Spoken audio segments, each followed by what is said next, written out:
President w'eggwanga ng'akozesa obuyinza obwamuweebwa ssemateeka akyusiza nga RDC mu ggwanga era ng'asinze okwewuunyisa n'okukyamula abantu y'abadde omukulu w'essemera Eva Memorial School Naalya omukyala Farida Nabyange Kyewalyanga ono aweereddwa obwa RCC eggulu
from VIP Police Protection Unit.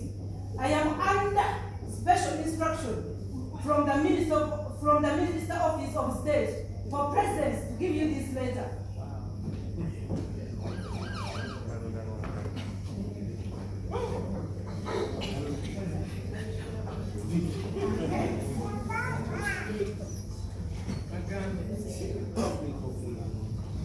Dear Farida, His Excellency has appointed you RCC GULU. You are expected to read through the terms and conditions governing your appointment, the expectations, the do's and don'ts, as you're being driven to GULU, because the appointment takes effect on receipt of this letter.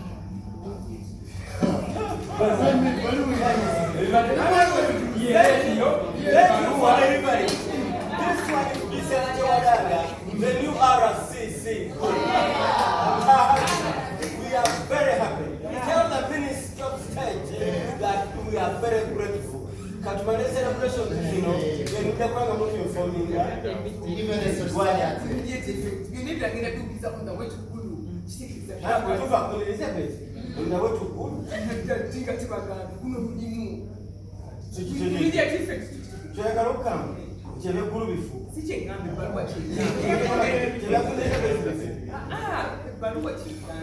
So can I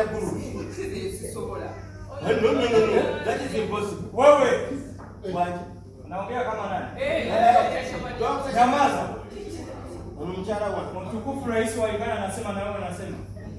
Nafikiri sisi hapa tuko kwa mchezo. Wakati? Sitaki mambo ingine. Nyamaza kabisa. Oda ya Mungu ni moja. Umesikia?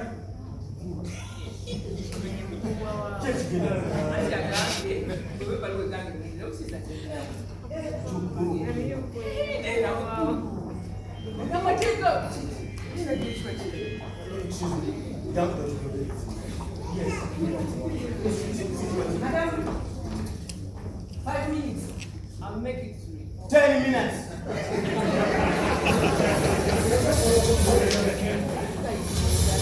Ngamba twali bagende kupanga engeri gye bagenda mu ndege omunya yizo mukolesya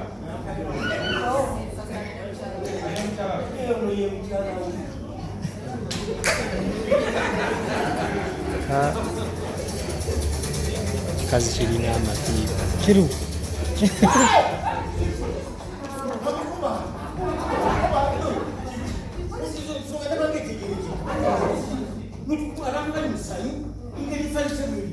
All of a sudden, immediately.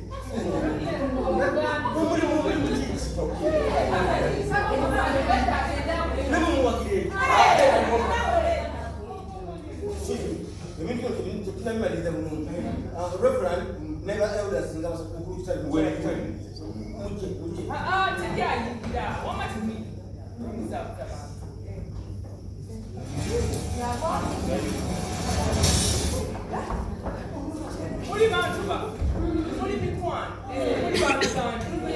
What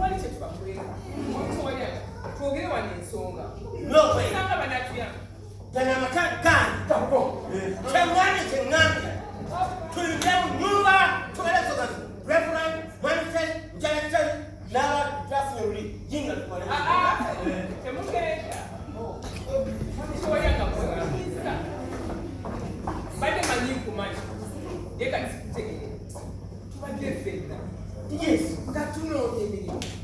Nga tuli mu bwavu. Yonna amagezi gasazeffe nga kwatadde bankuwa. Nesika kuwamwa ne batamba. Ne tugamba bannange ate ng'okola mu gavumenti kisingako. Kubanga iva Memorial School ligaanye okutambula. Tufunye omulimu. Mulimu gw'abuvunaanyizibwa. This is a step. Okola mu gavumenti emirimu emingi ennyo n'okufuna stable income. Kati ogamba nti kisoboka. Kiki kyasoboka? Okugenda. Sitegera kyakategeera. Amateeka g'omukubiga. Kakati bannange nanange mbadde ssetegekedde. Bannange kigenda. Kigenda okukola. Ndowooza mukyala wange atibikulu. I'm sure.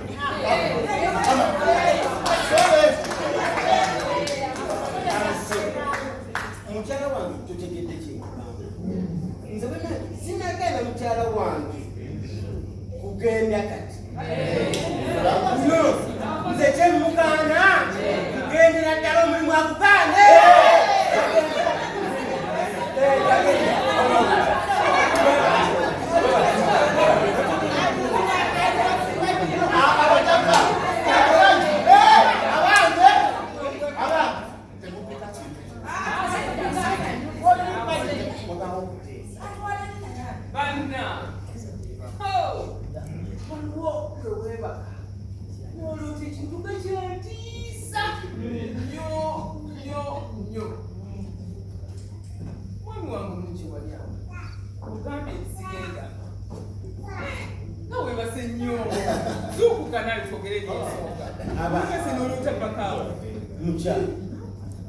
Gwe ondoosa nga ntunula mupiira ly'abantu bano bonna nti ndoota omuntu asobola okuloota nga atunula okujjako nga liko ekyamu ku mutwe nze omuntu ayogera n'ogamba nti ndoota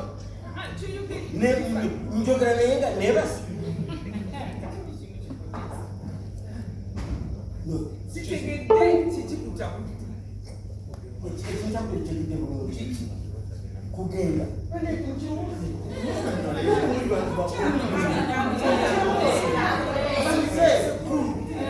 kulu teri kaweebi teri ssebuku agenda kulu bano ba RDC basimbuka buli lukya kati bamutwala kulu mugezesa kujagula nomukyekagali mugeze ebiri ngaliko abalole yumbe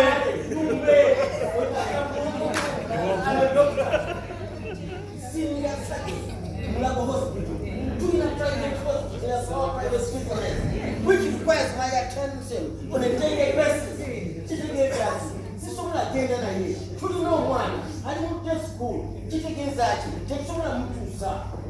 Mwana semi candidate, mufta wontu. Katu agende. Wontu alifunga. Ngani yeye wala.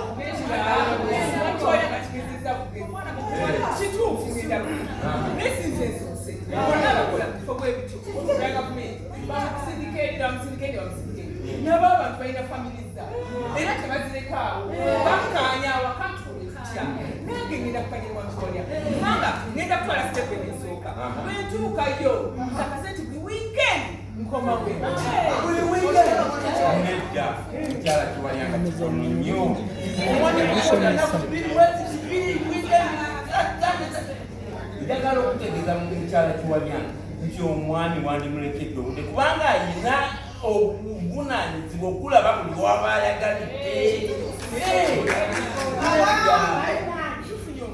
Mbawulire engeri gyebitambulamu n'egyebiraga sikulimba sijja kubeerawo wano kuba bwe naabeerawo yinza okukakkana nga mpozi ezo.